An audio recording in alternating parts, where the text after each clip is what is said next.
Hi viewers,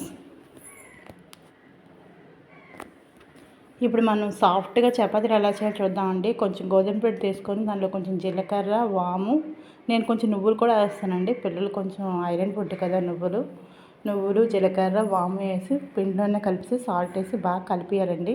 సాఫ్ట్గా చపాతీ పిండిని మనం ఎలా కలుపుకుంటామో వాటర్ వేసి కొంచెం కొంచెంగా అన్నీ వేసి కలిపేసుకోవాలి. నువ్వులు వేసాను, ఇప్పుడు ఇంతకలు వాము, జీలకర్ర వేసానండి. నా ఛానల్ చూస్తూ సబ్స్క్రైబ్ చేసినందుకు థ్యాంక్స్ అండి. ఎప్పుడు అలాగే చూస్తూ నన్ను ఎంకరేజ్ చేస్తూ ఉండండి. నచ్చితే లైక్ చేసి, షేర్ చేసి, సబ్స్క్రైబ్ చేయండి. కొంచెం కొంచెం వాటర్ వేసుకొని అది కలుపుతూ ఉండాలండి.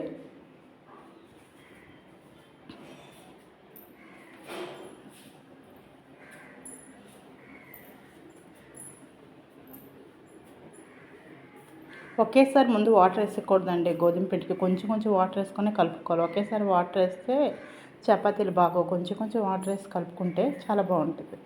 చపాతీ అనేది సాఫ్ట్గా తయారవుతుంది. ఇదిగో ఈ విధంగా రావాలి చపాతీ ముద్ద మెత్తగా.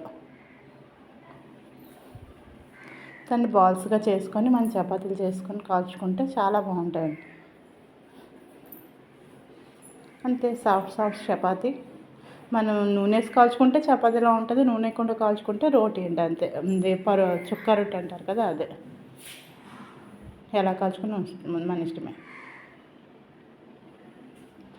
చపాతీ కాల్చినప్పుడు డైరెక్ట్గా ఆయిల్ అనేది చపాతీ మీద వేయకుండా డైరెక్ట్గా పెనం మీద వేసి దాని మీద ఆ చపాతీ అటు ఇటు తిప్పితే చపాతీ అనేది మెత్తగా ఉంటుందండి.